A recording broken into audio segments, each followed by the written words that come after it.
आज मैं बहुत ही दुर्लभ और अद्भुत साधना ख्वाजा जी पीर की बताने जा रहा हूँ। अगर आपने ये अद्भुत साधना कर लिया तो कोई भी जिन जिन्नात या परी की साधना करने की आपको ज़रूरत नहीं है।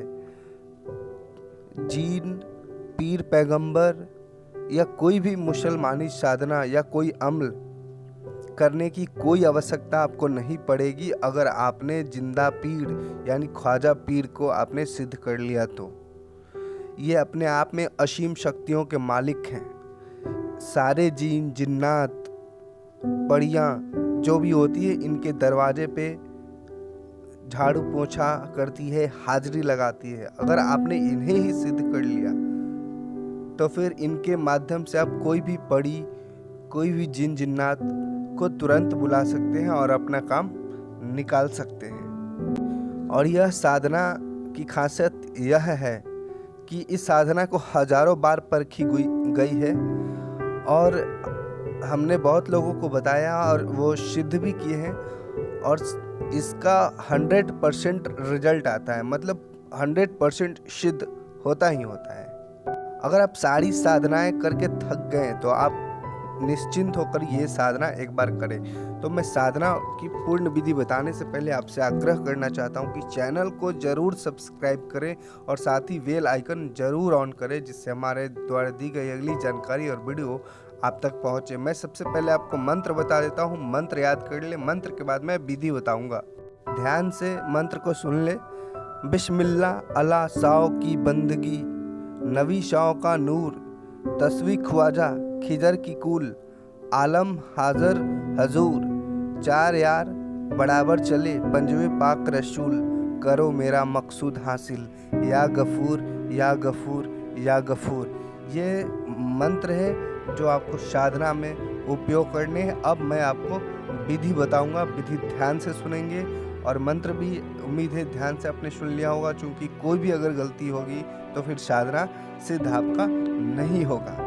तो आप विधि भी पूरी अच्छी तरह से सुने, वीडियो को अंत तक देखें। उसके लिए इस साधना को गुरुवार या शुक्रवार से आपको आरंभ करना है, ठीक है। और ये साधना 41 दिन का है, चूंकि आप डायरेक्ट पैगंबर को सिद्ध कर रहे हो तो 8-10 दिन में नहीं होगा। 41 दिन का ये साधना है और इस साधना को बहते जल में खड़े होकर आप कर सकते हो या बहते जल के करीब बैठ करके कर सकते हो। अगर बहते जल में करते हो तो किसी आसन की ज़रूरत नहीं पड़ती है और बहते जल के पास बैठ के करोगे तो आपको आसन की ज़रूरत पड़ेगी। आपको इसके लिए काले हकीक का माला रखना पड़ेगा, साथ में लोबान, अगरबत्ती, इत्र और मीठे चावल का भोग यानी खीर और पेड़े की मिठाई, गुलाब का फूल, बतासा, ये सारी चीज़ें आपको रखने पड़ेगी। अब मैं बताऊंगा करना क्या है। और इस साधना को हिंदू मुसलमान कोई भी कर सकते हैं, क्योंकि दोनों लोग अगर आप करोगे बहुत ही जल्दी और आसानी से सिद्ध हो जाते हैं। अब मैं आपको बता देता हूँ कि किस तरह से आपको करना है। सबसे पहले अगर आप पानी में खड़े होकर करोगे तो पानी में पहले गुलाब के फूल और बतासे को बहा देना है। उसके बाद आपको उसमें इत्र डाल देना है।